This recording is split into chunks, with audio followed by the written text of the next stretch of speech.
Space agencies and private companies from around the world have put forward their ideas for getting mankind to Mars, whether it be NASA's Space Launch System or SpaceX's Starship. But getting a crewed mission to Mars is only part of the story.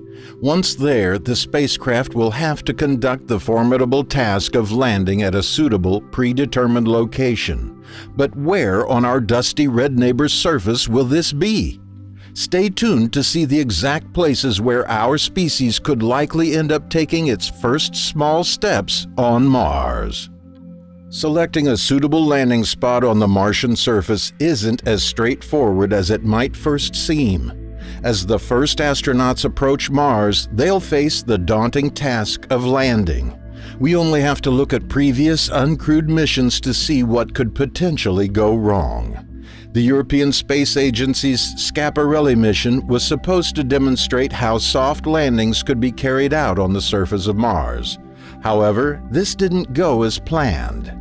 The spacecraft's parachute detached too early, sending Schiaparelli into a free fall for 33 seconds, culminating in an impact with Mars' rocky surface at 350 miles per hour. The only remnants of the mission could be seen in these real images of the impact crater.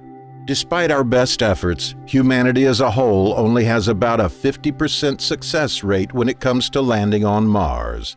The good news is that the success rate is increasing as we learn from our past failures and develop more sophisticated landing sequence procedures.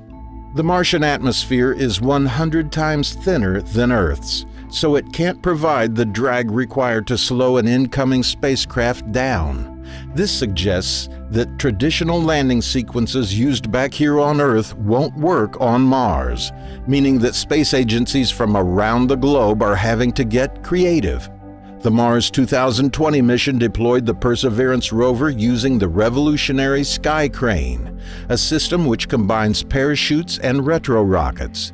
This slowed the craft down using the equivalent force of a jet engine, allowing the rover to reach Mars' surface relatively unscathed. This has laid the groundwork for a similar but more complex system to be used for a future crewed mission to Mars. So with all this in mind, what criteria can we draw for a possible manned landing site? First of all, there will need to be a large amount of flat, open space. The planet has a notoriously difficult terrain to navigate, featuring colossal mountain ranges and plunging canyons, which would almost guarantee making a crewed descent fatal, and that's without considering the millions of rocky boulders which litter Mars' landscape. Selecting a landing site which is relatively flat should ensure the safety of the crew. This is the most paramount concern of any mission into space. And with the Mars mission taking place literally millions of miles away from home, it's unlikely to be anything other than the top priority, as a potential rescue mission would be nearly impossible. Secondly, the landing site needs to be next to or near an area of scientific intrigue. This will allow the astronauts to collect samples and conduct groundbreaking experiments, which will further our understanding of our mysterious planetary neighbor and potentially the universe as a whole. Lastly, the landing site should be at a sustainable area in terms of water and energy generation, especially for a long-term mission. This should ensure the safety of the astronauts during the surface phase of the mission, as well as allowing the mission's longevity to be increased. Taking these criteria into consideration, scientists have begun putting together a short list of potential landing site candidates, a process that has been tried and tested when selecting landing sites for previous missions, such as the numerous Mars rovers. Here are our top 3 speculated candidates. On February 18, 2021, the Perseverance rover successfully landed in the Jezero crater on the surface of Mars. After years of planning, NASA finally had scientific equipment ready to use in this deeply fascinating area of the red planet. The main aim of the Mars 2020 mission is to seek signs of habitable conditions on the planet from the ancient past, while also searching for evidence of past microbial life or water. The Jezero crater was specifically selected as Perseverance's destination with these objectives in mind.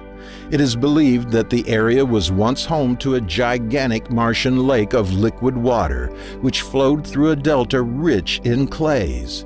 Perseverance will explore this delta and examine the clay, but this rover also has a trick up its sleeve.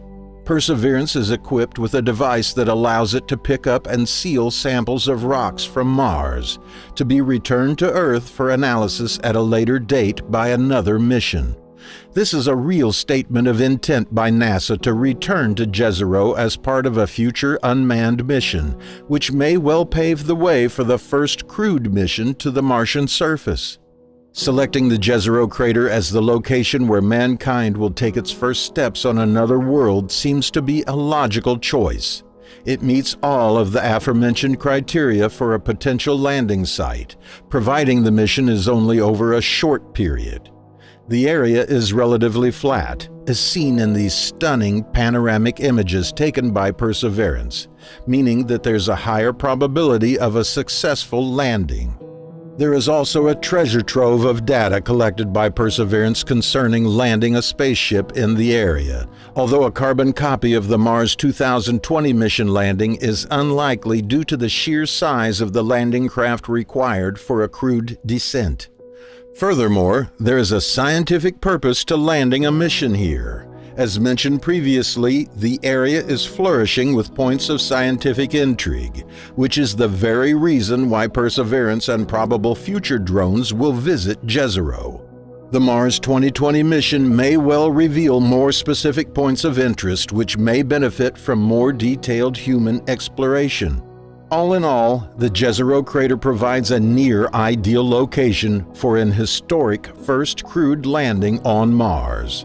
It's flat enough for a safe landing to be conducted, and it has scientific value in the further exploration of one of Mars' most exciting areas. Jezero's main drawback, however, is that it has no access to water, a resource of immeasurable value to any future space explorers. This means that a long-term manned mission to the area simply isn't viable, but that doesn't mean a short-term mission can't be planned. If we look back into the history books, the Apollo missions started off with only 2.5 short hours on the lunar surface when Buzz Aldrin and Neil Armstrong touched down in 1969. However, by Apollo 17, the crew clocked 22 hours on the moon's surface, almost 9 times that of Apollo 11. If this serves as any sort of marker to go by, a similar process may happen on Mars, meaning that a crewed mission to the Jezero crater is definitely on the table. Not the exact North Pole of Mars, but rather the outer edge of Mars' 3-kilometer-thick northern ice cap.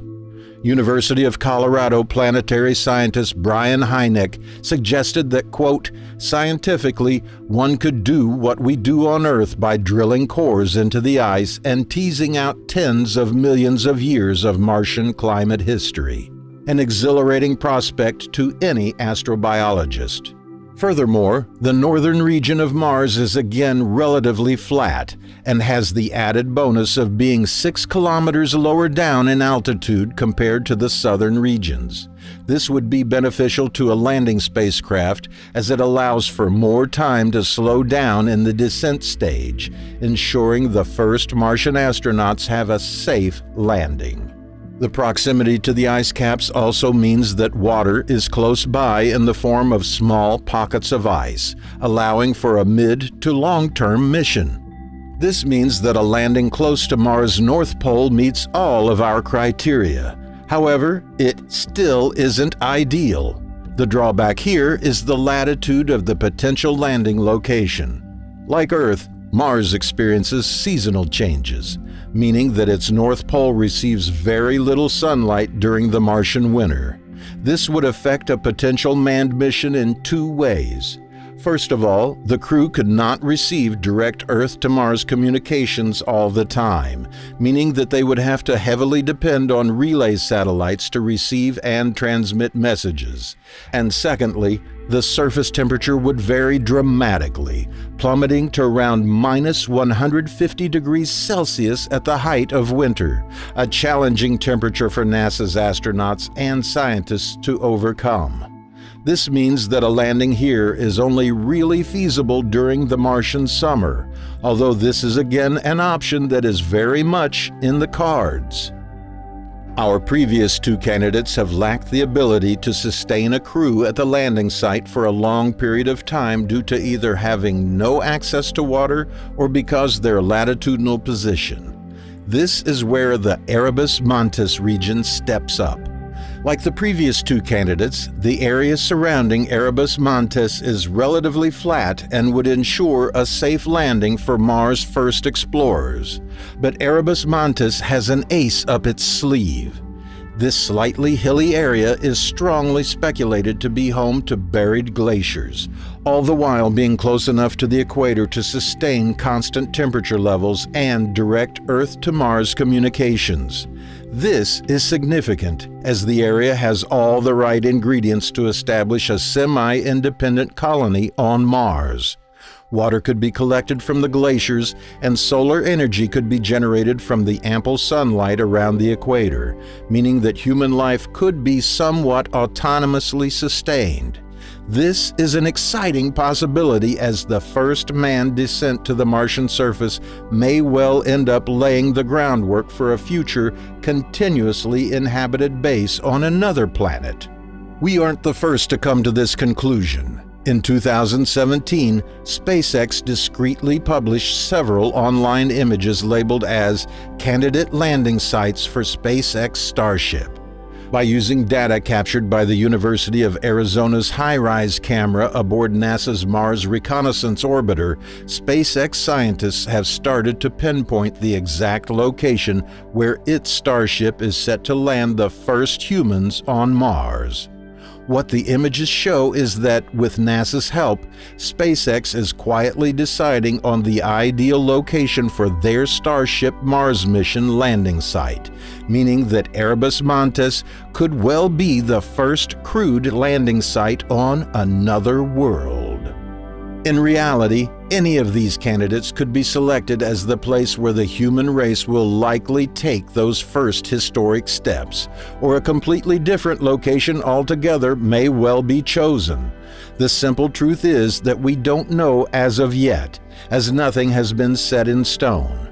However, the key issue to remember here is that the world's top astronomical minds are researching this very topic, and that it is now almost inevitable that man will walk on Mars. We'll just have to sit back and wait to see where.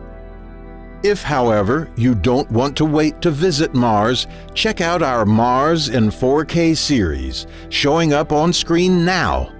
Thanks for watching, Elder Fox. Remember to subscribe and hit the bell to keep up to date with the latest discoveries.